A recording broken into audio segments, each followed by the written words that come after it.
जो लोग कह रहे हैं कि जंतर मंतर पे ये जो लोग आ रहे हैं, लोग देश को बदनाम करने के लिए आ रहे हैं। अच्छा, हम देश को बदनाम कर रहे हैं। हाँ। अच्छा, तो जब ट्रम्प ने देश को हेल होल कह दिया था, आपने कोई जवाब नहीं दिया, तब क्या देश की बदनामी नहीं हुई?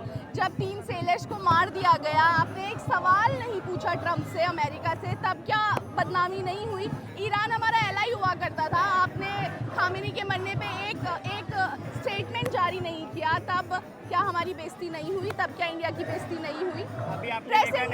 प्रेस इंडेक्स में कहाँ पे लुढ़का हुआ है हमारा देश? नॉर्वे की पत्रकार अगर आपसे सवाल पूछती हैं तो उनको भारतीय जाके रेप थ्रेट्स देते हैं, कैरेक्टर असैसिनेट करते हैं, क्या तब इंडिया की बेइज्जती नहीं हुई सर? इंडेक्स क्या फर्क पड़ता है? अब उन्हें नहीं पड़ता होगा, हमें तो सर बहुत फर्क पड़ता है। उन्हें नहीं पड़ता होगा क्योंकि उन्होंने सारी मीडिया अपने अंदर करके रखी हुई है, सारी मीडिया खरीदी है, तो उन्हें नहीं पड़ता होगा। As a citizen of India मुझे बहुत फ़र्क पड़ता है। मुझे फ़र्क पड़ता है कि मेरे माँ बाप क्या देखते हैं, मुझे फ़र्क पड़ता है कि मेरे छोटे भाई बहन क्या देखते हैं। मेरे पास तो चलो इतना मैं इतनी सक्षम हूँ कि मैं इंडिपेंडेंट मीडिया को देख सकती हूँ, डिजिटल मीडिया मेरे पास है। क्या मेरे माँ बापों के, मेरे पेरेंट्स के पास इतनी फ्रीडम है कि वो डिजिटल मीडिया को देख पाए? क्या उनके, वो तो लेगेसी मीडिया ही देख रहे हैं ना, और लेगेसी मीडिया ने क्या गंद मचा के रखा है, क्या गंद मचा के रखा है, इसलिए मुझे फ़र्क पड़ता है। तो कह रहे हैं, धर्मेंद्र प्रधान कह रहे हैं कि वहाँ पे स्टूडेंट हो तो बात की जाए, स्टूडेंट तो है ही नहीं, तो फिर बात कैसे की जाए? सर, क्या आपको अपने कॉलेज का आईडी कार्ड ला के दे, वो दिखाएं, तब आप मानेंगे कि हम स्टूडेंट्स हैं? तब आप मानेंगे कि हम स्टूडेंट्स हैं? ढपली गैंग क्या है सर? ढपली उनके वही है कि उनके अगेंस्ट जो भी बात करेगा वो या तो ढपली गैंग हो जाएगा, या तो टुकड़े टुकड़े गैंग हो जाएगा, या तो एंटी नेशनलिस्ट हो जाएगा। अब कुछ नया वर्ड उन्होंने वोकैबुलरी इजाद की है, हर टाइम के साथ साथ वो वोकैबुलरी ऐड करते जा रहे हैं अपने उसमें। अब उन्होंने कुछ नया वर्ड निकाला है, ग्रुप बी। तो अब क्या ये जिहादियों की चाल है, ये सब जिहादी लोग करवा रहे हैं। तो वही मैं कह रही हूँ ना कि उनके लिए हर कोई जिहादी है। उनके पास सत्ता है, उनके पास पावर है, उनसे जो भी सवाल पूछेगा वो जिहादी है, वो आतंकवादी है।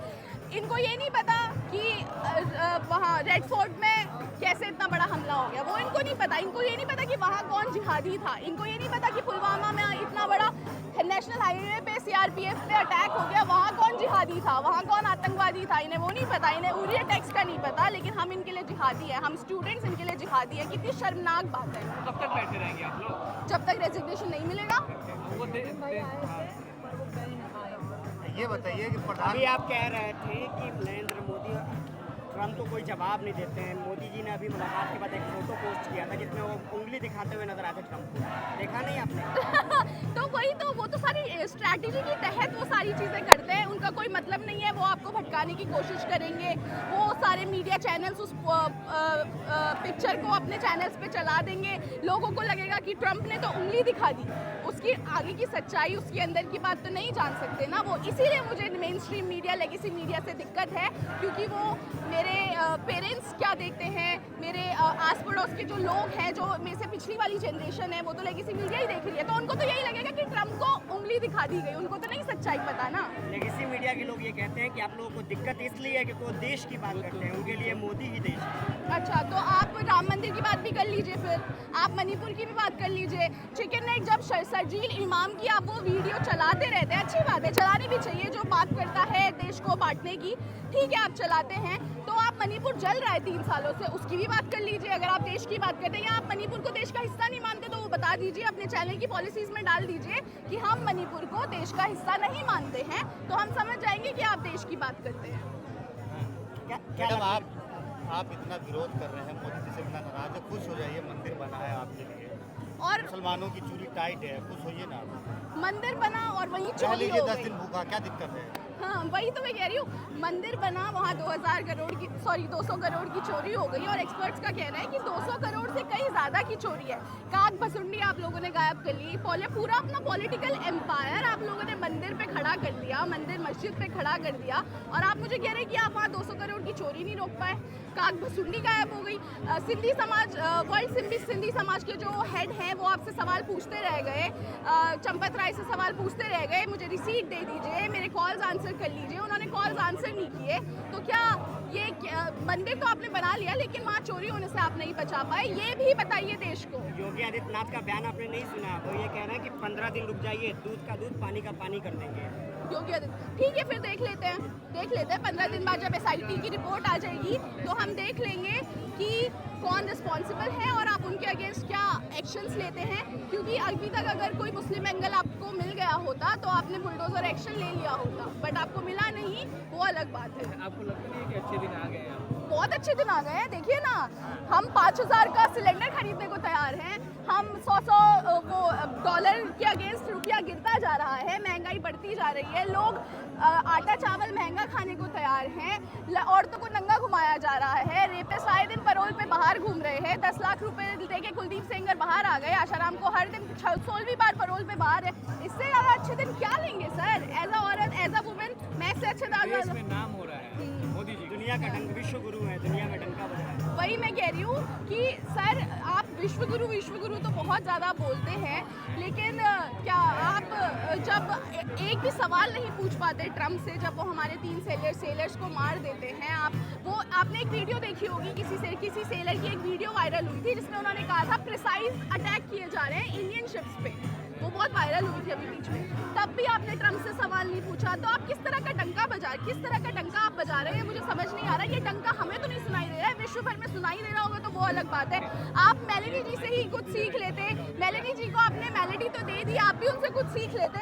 उन्होंने सिर्फ इतना बोला ट्रम्प ने कि मेलेनी जी मेरे साथ पिक्चर खिंचाने के लिए व्याकुल थी, मेरे पीछे पीछे आ रही थी, तो मेलेनी के साथ साथ पूरे इटली ने उन्हें नकार दिया, उन्हें लताड़ा गया, वहाँ के ऑफिशियल्स ने अमेरिकन टूर में जाने से मना कर दिया।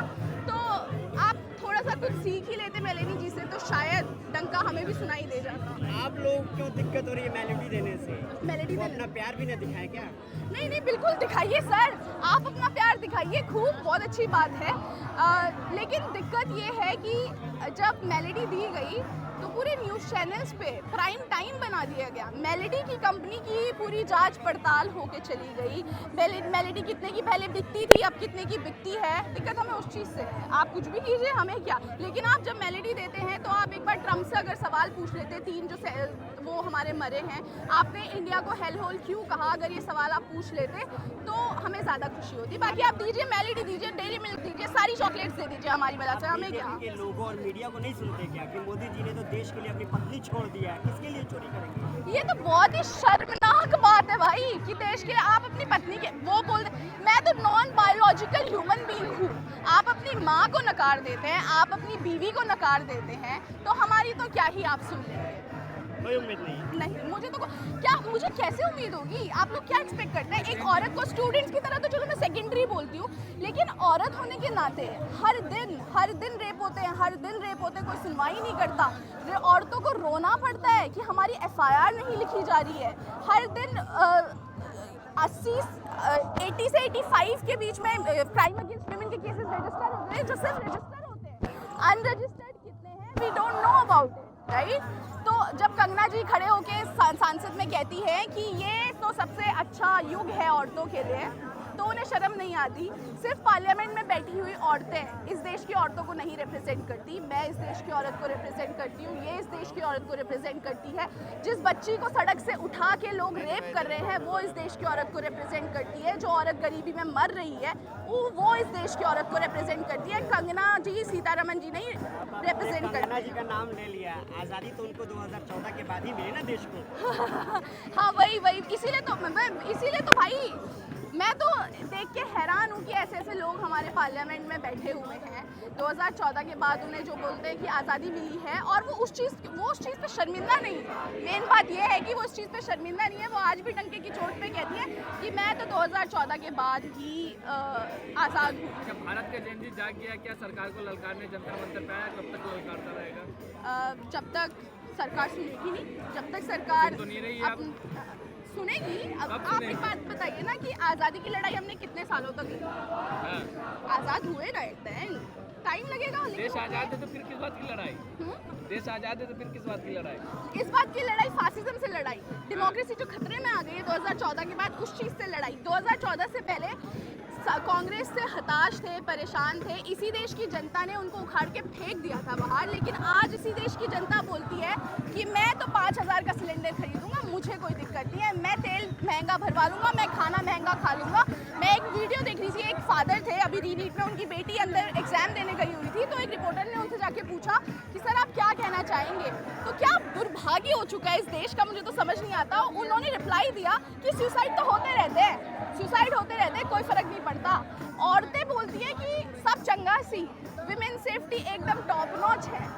मतलब यही तो अंधा कर दिया गया है हमारी सोसाइटी को, उस चीज़ के अगेंस्ट लड़ाई है।